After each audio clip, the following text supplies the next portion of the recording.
En héraldique, pour décrire un lion,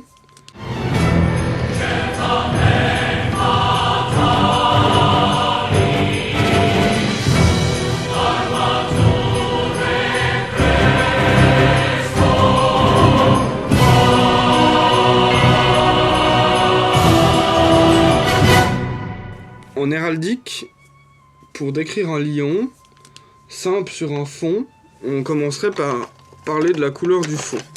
Par exemple, là, on va faire un fond bleu, c'est-à-dire azur. Le lion est intégralement jaune, on dira d'azur au lion d'or. Mais souvent, le lion, il a des crocs et des griffes d'une autre couleur. Ça, pour parler de la couleur des griffes, on dit armé. Donc là, on dirait d'azur au lion d'or armé de gueule, puisqu'il a ses griffes et ses dents en rouge, donc en gueule. Est-ce qu'il a une langue? Donc là, on va faire exprès de faire une langue d'une autre couleur. On va faire une langue verte, donc de sinople. Le lion, il peut être couronné, c'est-à-dire que en dessus de sa tête, il y a une couronne. Une queue double, ça se dirait une queue fourchue.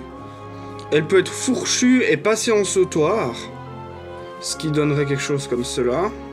Le lion, il peut être dit coire. Si on dit c'est un lion coire, eh bien, sa queue sera rabattue, elle passera sous ses jambes, elle ressortira de ce côté.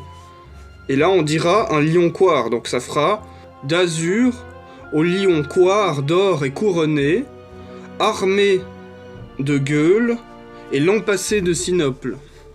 S'il a ni griffes, donc c'est-à-dire que le bout des pattes c'est rond, ni dents, on dit que c'est un lion mort-né. C'est un peu salaud, mais...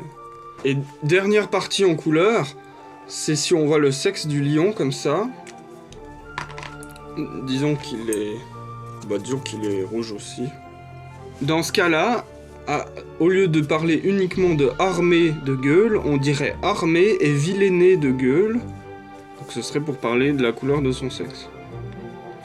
Et là, on a fait le tour des configurations les plus courantes. Après, il arrive qu'il y ait plein d'autres choses. Le lion, il peut tenir une arme. Il y a plein encore d'autres descriptions. Les lions qui sont couchés, comme ça, on dit des lions léopardés ou carrément des léopards.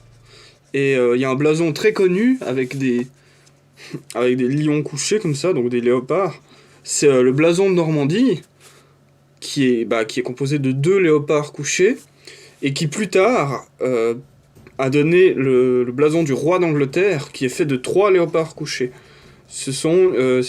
C'est de gueule au léopard d'or, armé et lampassé d'azur, normalement. Parce qu'ils ont les dents et la langue bleue. Et ça, de gueule aux 3 léopards d'or, armés et lampassés d'azur, c'est le roi d'Angleterre. Et de gueule aux 2 léopards d'or, armés et lampassés d'azur, c'est la Normandie. Quand j'étais petit, je me suis fait toute une armée de soldats anglais. C'était censé être les soldats de l'armée anglaise. Avec les archers anglais, la cavalerie, l'infanterie anglaise. Sauf que je me suis gouré dans l'héraldique, parce que regardez ce blason là. C'est le blason du duché de Normandie. Et le blason anglais, lui, il a 3 léopards. Donc toutes ces batailles où étaient censés s'opposer soldats français et soldats anglais, c'était des erreurs. C'était en fait des batailles où il y avait la France qui combattait la Normandie, tout ça parce que j'ai oublié un lion. Guillaume le Conquérant a passé ses armoiries à l'Angleterre, en fait. Il y a eu beaucoup de liens pendant le Moyen-Âge entre des familles normandes et des familles anglaises. Du coup, le blason du roi d'Angleterre vient du blason de Normandie. Plus tard, il y a eu un problème avec l'héritage du roi de France. Et le roi d'Angleterre était le petit-fils du roi de France, donc il pouvait être héritier. Sauf qu'il était petit-fils, mais ça passait par sa mère. C'est-à-dire il était fils de la fille du roi de France. Et il était roi d'Angleterre. Et à ce moment-là, il y a eu une guerre de succession, qu'on a appelée la guerre de 100 ans. Et c'est les raisons de la guerre de 100 ans, puisque le roi d'Angleterre avait des prétentions au trône de France. Et à ce moment-là, ce qu'il a fait pour affirmer ses prétentions, vu qu'il était le petit-fils du roi de France, il a coupé son armoirie. Bon là, j'aurais pas la place pour un autre papier. De l'autre côté, il a mis les emblèmes de son grand-père, c'est-à-dire les fleurs de lys. Si je me souviens bien, il y en a une en haut. Il a rajouté sur ses armoiries les armoiries de son grand-père, qui était roi de France, pour asseoir sa légitimité au trône de France, pour bien que tout le monde voie que c'était pas juste le roi d'Angleterre, qu'il était aussi petit-fils du roi de France, donc potentiel héritier.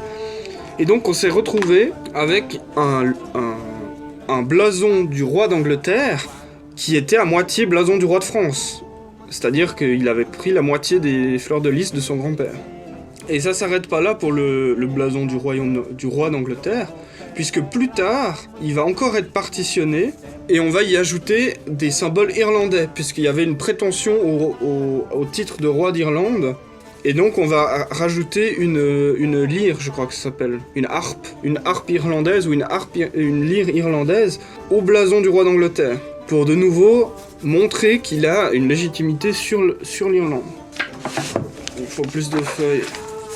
Et ça s'arrête pas encore, puisque va être encore rajouté un autre blason au blason du roi d'Angleterre, c'est celui du royaume d'Écosse, parce que le roi d'Angleterre va aussi avoir des prétentions sur la couronne d'Écosse. Donc va être ajouté un nouveau lion, qui est sur fond d'or, qui est de gueule, d'or au lion de gueule, armé et lampassé d'azur, je crois.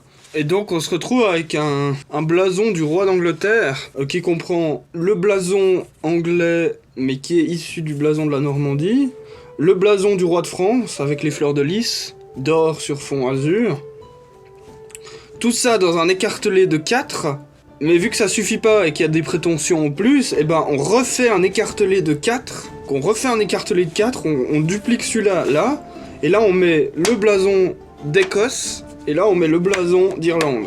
Et donc on se retrouve avec des écartelés dans des écartelés. Et ça fait à peu près ce qui s'est passé pour mon dessin, c'est-à-dire qu'on rescotche des trucs sur les zones.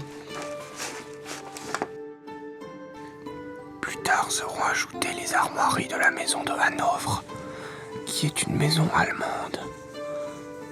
Et notamment, on verra pendant la bataille de Fontenoy qu'en réalité l'armée anglaise est pratiquement une armée allemande. Qu'en fait c'est la couronne de Hanovre qui dirige l'Angleterre.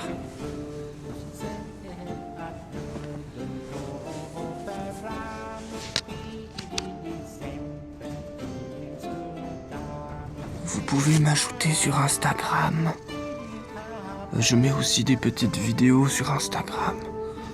Alors elles sont évidemment moins travaillées, mais vous pouvez me rejoindre sur Instagram quand même.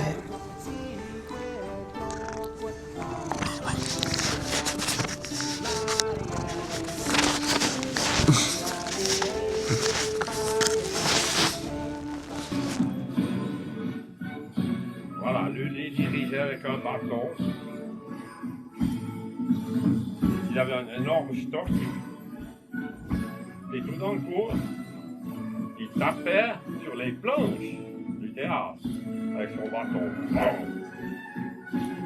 Et tout d'un coup, paf, il se tape sur le pied. Il a attrapé la gangrène. Il a attrapé la gangrène en se tapant sur le pied? Il a attrapé la gangrène en se tapant sur le pied. Il est mort de sa gangrène. Bah, il est mort de...